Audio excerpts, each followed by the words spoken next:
जय हिंद। हम लोग देखेंगे आज पॉलिटिकल साइंस। पॉलिटिकल साइंस में सबसे पहले हम देखेंगे संविधान। संविधान जो है इसका इंग्लिश नाम होता है कॉन्स्टिट्यूशन। कॉन्स्टिट्यूशन मतलब कि संविधान। संविधान जो है कि सबके लिए समान कानून व्यवस्था लागू कर दे उसे संविधान कहते हैं। तो देखेंगे कि इंडियन पॉलिटी क्या है कि इसमें जब कोई देश या राज्य का शासन कैसे चलेगा, किसी देश या राज्य का शासन कैसे चलेगा, उसमें जो नियम लिखे गए होते हैं उसे जो होता है उसे संविधान कहते हैं। इसमें जो होगा अब 22 भाग है। इस समय अगर देखा जाए भारत में के संविधान में तो 22 भाग, अनुच्छेद 395, अनुसूचियाँ 12 हैं। लेकिन वास्तविक में इस समय जो है भाग क ख ग जोड़ के इस समय वर्तमान में लगभग 25 भाग हो चुके हैं। उसी तरह अनुच्छेद में अगर देखा जाए तो 470 अनुच्छेद हो चुके हैं, जो कि इसमें क ख ग जोड़ के 470, लेकिन वास्तविक जो है वह 395 ही हैं। अनुसूचियों की बात की जाए तो अनुसूचियां जो हैं 12 हैं। अगर आप इस में जो लिखे गए का नियम हैं, अगर इस नियम को आप नहीं मानेंगे तो आपको पुलिस जो है पकड़ के लेकर जाएगी, और जब पुलिस आपको पकड़ के लेके जाएगी तो इंडियन पैनल कोड जो होगा आईपीसी सेक्शन की धारा के अंतर्गत आपको गिरफ्तार करेगी। गिरफ्तार करने के बाद वह आपको कोर्ट लेकर जाएगी, जो होगा कोर्ट लेकर जाएगी। कोर्ट में आपको क्या होगा, वहाँ पे न्यायाधीश मिलेंगे। न्यायाधीश आपको जो सज़ा देंगे वह आईपीसी के सेक्शन के तहत जो देंगे वह धारा के अंतर्गत वह भी आ जाता है। तो हम लोग देखेंगे भाग एक में जो है अनुच्छेद 1 से लेकर 4 तक की बात कही गई है। यूनियन एंड इट्स टेरिटरी, संघ एवं उसका राज्य क्षेत्र। इसमें चार अनुच्छेद की बात कही गई है, 1 से लेकर अनुच्छेद 4 तक। पहला अनुच्छेद आर्टिकल 1 देखेंगे। अनुच्छेद 1 में कहा गया है कि भारत राज्यों का संघ होगा। भारत राज्यों का संघ होगा, इसका मतलब ये होगा कि भारत जो है वह राज्यों का संघ होगा। सिर्फ भारत जो है पूरा देश प्रशासनिक सुविधा के लिए राज्यों में बटा हुआ है। यह अपने से अलग नहीं होगा, सिर्फ प्रशासनिक सुविधा के लिए ही पूरे राज्यों में बटा हुआ है। यूनियन क्या होता है? यूनियन में देखिएगा तो जो हो गए राज्यों का संघ जो होता है, पहला अगर देखा जाए तो परिसंघ होगा, कन्फेडरल होता है। कन्फेडरल में क्या होता है कि जब छोटे छोटे राज्य अपनी थोड़ी सी शक्तियां किसी केंद्र को दे दें तो वह कन्फेडरल या परिसंघ कहलाता है। यह वास्तविक में बहुत ही कमज़ोर होता है। इसमें कोई भी राज्य जो होगा अब स्वतः ही या तो फिर आसानी से अलग हो सकता है। दूसरा देखिएगा फेडरल, मतलब कि संघ जो है यह भी परिसंघ का ही एक है, माध्यम ही होता है, एक रूप है। इसमें भी छोटा राज्य जो करते हैं, सभी राज्य मिलके छोटी अपनी जो थोड़ी थोड़ी शक्तियां केंद्र को दे देते हैं, वह परिसंघ कहलाता है। जैसे कि अमेरिका की बात की जाए तो अमेरिका जो है वह 50 राज्यों का एक संघ है। इसके जितने भी राज्य हैं वह आसानी से अलग हो सकते हैं, लेकिन अलग नहीं होंगे। उसी तरह से अगर देखा जाए भारत के संघ में, यूनियन में देखिएगा भारत अर्थात इंडिया। जब संविधान लिखा जा रहा था उस समय भारत के नाम को लेकर बहुत लोगों में असमंजस था कि हम भारत रखें कि इंडिया रखें, क्योंकि भारत के जो लोग हैं सब भारत को ही करते थे। क्योंकि भारत माता की जय, हमारा जो राष्ट्रीय गान है जनगण मन अधिनायक जय है भारत भाग्य विधाता, वह भी भारत के नाम से ही लिखा गया है। लेकिन हमको जो विश्व स्तर पे जो पहचान मिली है वह इंडिया के नाम से मिली गई। इसलिए संविधान निर्माणकर्ताओं ने दोनों नाम को रख लिया है। भारत अर्थात इंडिया जो होगा राज्यों का संघ होगा, अर्थात कि कोई भी राज्य जो है भारत से अलग नहीं हो सकता, वह चाहकर भी भारत से अलग नहीं हो सकता। जैसे कि जम्मू कश्मीर की अगर बात की जाए तो वह चाहकर भी भारत से अलग नहीं हो सकता, क्योंकि भारत जो है पूरा देश प्रशासनिक सुविधाओं के लिए राज्यों में बंट गया है। इसमें 3 तरह की बात कही गई थी। पहला कहा गया था कि अनुच्छेद 1 में कि भारत राज्यों का संघ होगा। दूसरा बात कही गई थी कि राज्यों को पहली अनुसूची में रखा गया है। तो आज ये समझिएगा कि भारत राज्यों को पहली अनुसूची में क्यों रखा गया है, जैसे कि कितने राज्य हैं और उनकी राज्य सीमा कहाँ तक है, कैसे ये उत्तर प्रदेश है तो उत्तर प्रदेश भारत का अंग है कि नहीं, मध्य प्रदेश भारत का राज्य है कि नहीं, ये सब बात अगर आपको जानना होगा तो जो है पहली अनुसूची में जाइएगा, वहाँ पे आपको मिलेगा राज्य अर्थात भारत स्टेट 28 राज्यों की बात कही गई होगी। केंद्र शासित प्रदेश मिलेंगे जो कि यूनियन टेरिटरी के नाम से जाना जाता है। इसमें क्या होता है, यहाँ पे जो है कि राज्य में मुख्यमंत्री शासन करते हैं और केंद्र शासित प्रदेश में जो होगा वहाँ पे केंद्र सरकार के द्वारा प्रतिनिधि कोई वहाँ पे शासन करता है, या तो केंद्र सरकार खुद ही शासन करती है। तीसरा देखिएगा, भारत के जो है भारत के राज्यों के प्रकार। भारत के कितने राज्य होंगे भारत में, या पूरा देश कैसे कैसे भागों में डिवाइस होगा, राज्य होंगे कि केंद्र शासित प्रदेश होंगे, उनके बारे में बताया गया है। राज्य की बात करें तो भारत में 28 राज्य होंगे और केंद्र शासित प्रदेशों की बात करें तो वर्तमान में 8 हैं।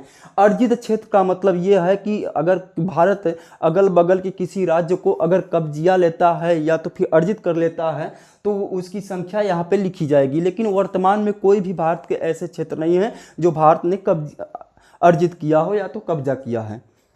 देखेगा अनुच्छेद 2।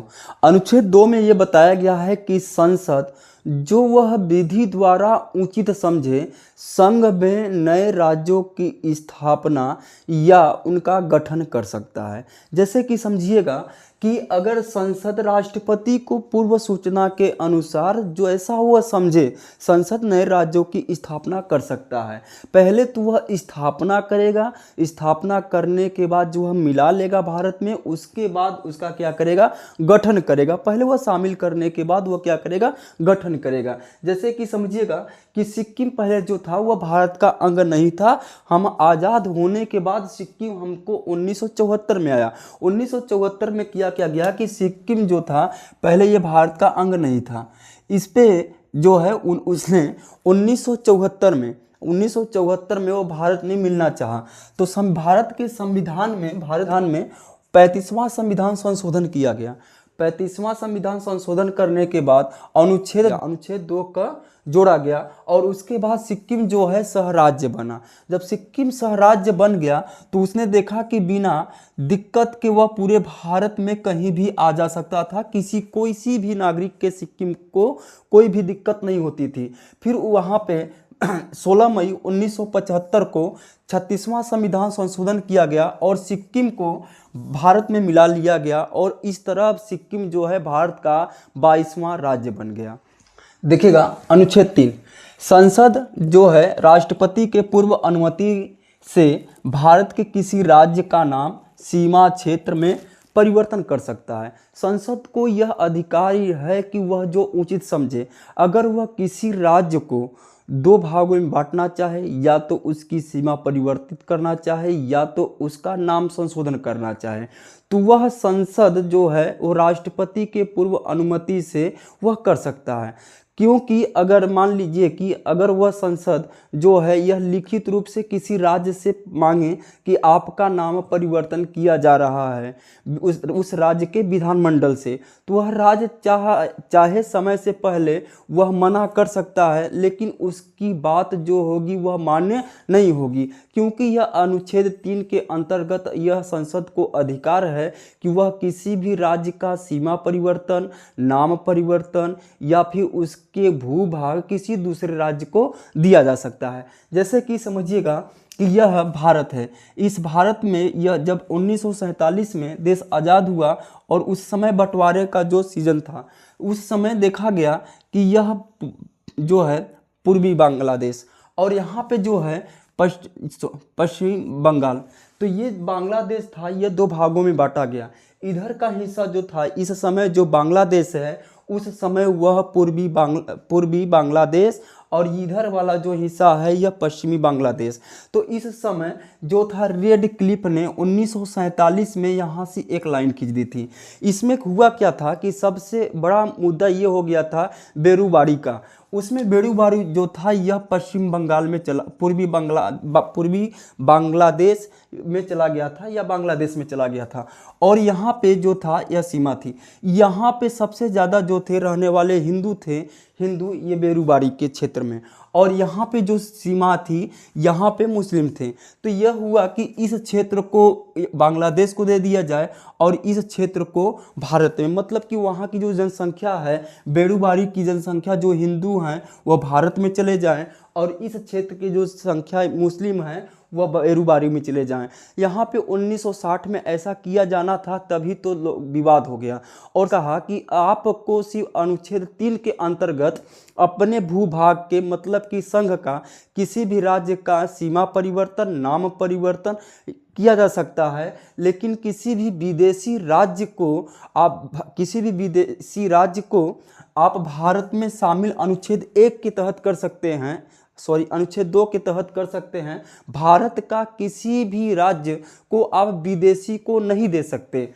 जैसे कि समझिएगा कि पहला परिवर्तन 1950 में किया गया था। संयुक्त प्रांत था, तो जो उत्तर प्रदेश था उसका संयुक्त प्रांत पहले नाम था, उसको 1950 में उत्तर प्रदेश कर दिया गया था। मद्रास जो था, मद्रास को तमिलनाडु कर दिया गया था। अरुणाचल प्रदेश को जो है उत्तराखंड में कर दिया गया था। दूसरा सीमा परिवर्तन किया गया। मध्य प्रदेश को जो है 1 नवंबर 2000 में तोड़कर छत्तीसगढ़ का निर्माण कर दिया गया। उत्तर प्रदेश जो है 9 नवंबर 2000 तोड़कर उत्तराखंड का निर्माण कर दिया गया।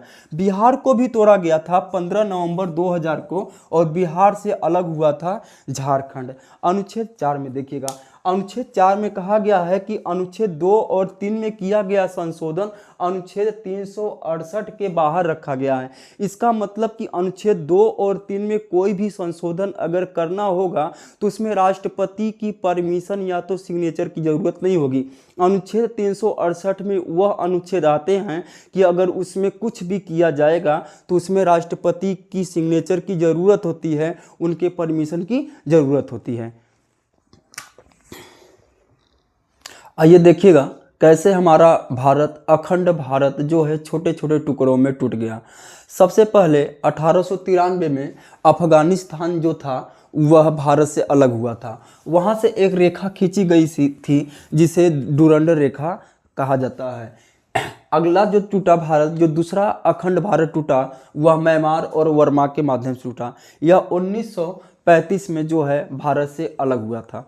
फिर हमारा अखंड भारत जो है वह फिर 2 टुकड़ों में टूटा सन 1947 और 1947 में।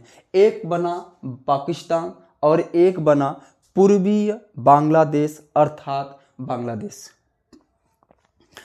फिर हम अखंड भारत को जोड़ा गया जिसे देसी रियासत कहते हैं। देसी रियासत में 3 लोगों का बहुत ही महत्वपूर्ण योगदान था। पहला सरदार पटेल जी का, दूसरा बीपी मेनन जी का, तीसरा माउंट बेटन जी का।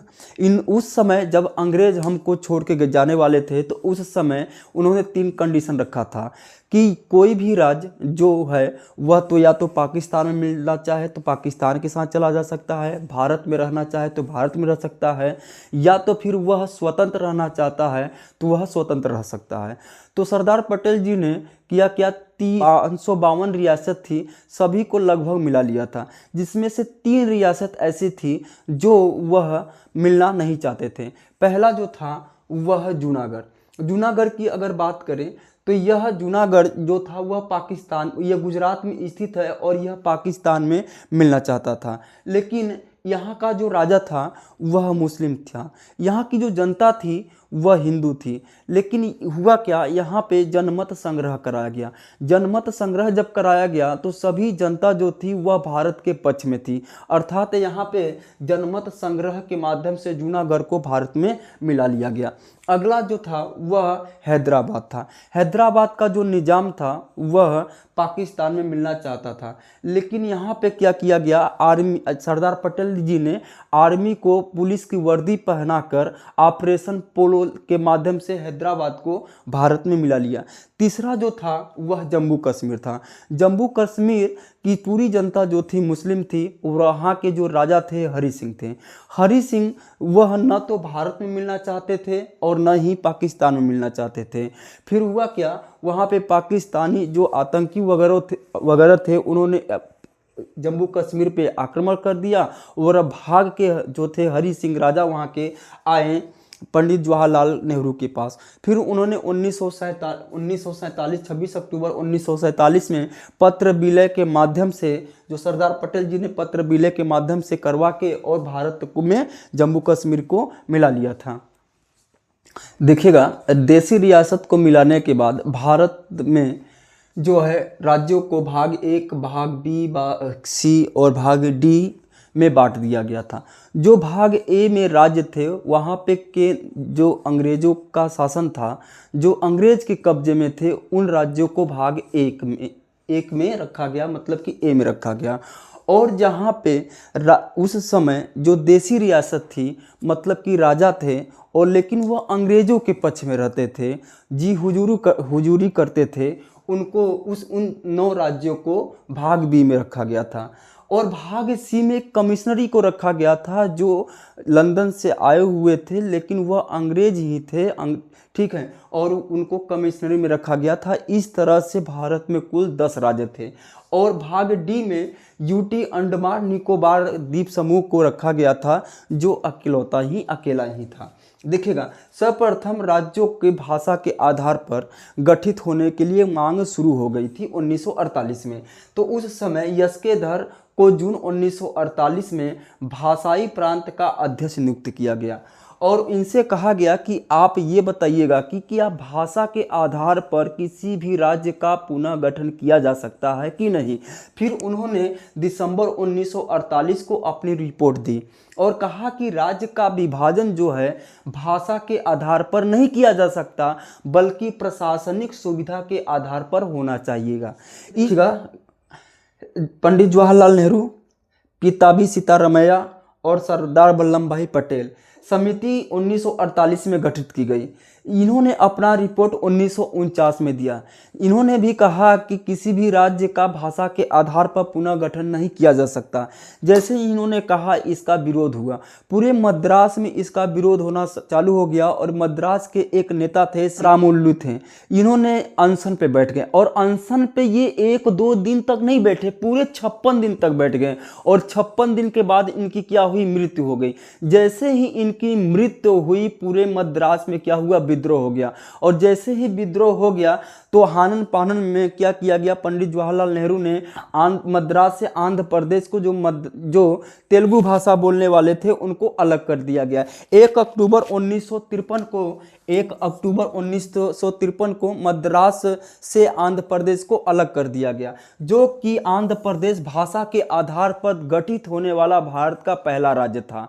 ठीक है, उसके बाद फिर उन्होंने कहा कि क्या भारत का भाषा के आधार पर गठित होना चाहिए। अब जैसे ही आंध्र प्रदेश अलग हुआ, पूरे भारत में भाषा के आधार पर गठित होने के लिए मांग उठना शुरू हो गई थी। उस समय जो था मुंबई था, वहाँ पे जो मराठी बोलते थे वो मराठी भाषा के लिए मराठी राज्य की मांग करना शुरू कर दिए और जो गुजराती बोलते थे वह गुजरात की मांग शुरू कर दिए थे। उस तरह से पूरे भारत में एक तरह बड़ी समस्या उत्पन्न हो चुकी थी। तो उस समय पंडित जवाहरलाल नेहरू ने किया क्या कि उस समय एक आयोग की स्थापना की, फजल अली आयोग, जो गठित किया गया 1953 में। इन्होंने इसमें 3 सदस्य थे और इन्होंने अपना रिपोर्ट जो दिया 1956 में दिया। उन्होंने बताया कि राज्यों का जो गठन है भाषा के आधार पर किया जा सकता है। फजल अली आयोग ने भाषा के आधार पर राज्यों की गठन की स्वीकृति दे दी, लेकिन उन्होंने कहा कि भाषा के आधार पर गठित तो हो सकता है, लेकिन उस राज्य का कोई एक भाषा नहीं होगा। क्या जैसे कि अगर मद्रास अलग हुआ है तो मद्रास अलग होने के बाद अगर आंध्र प्रदेश बना है तो आंध्र प्रदेश में कोई भी व्यक्ति कोई भी भाषा बोल रहा होगा वहाँ पे जाके रह सकता है।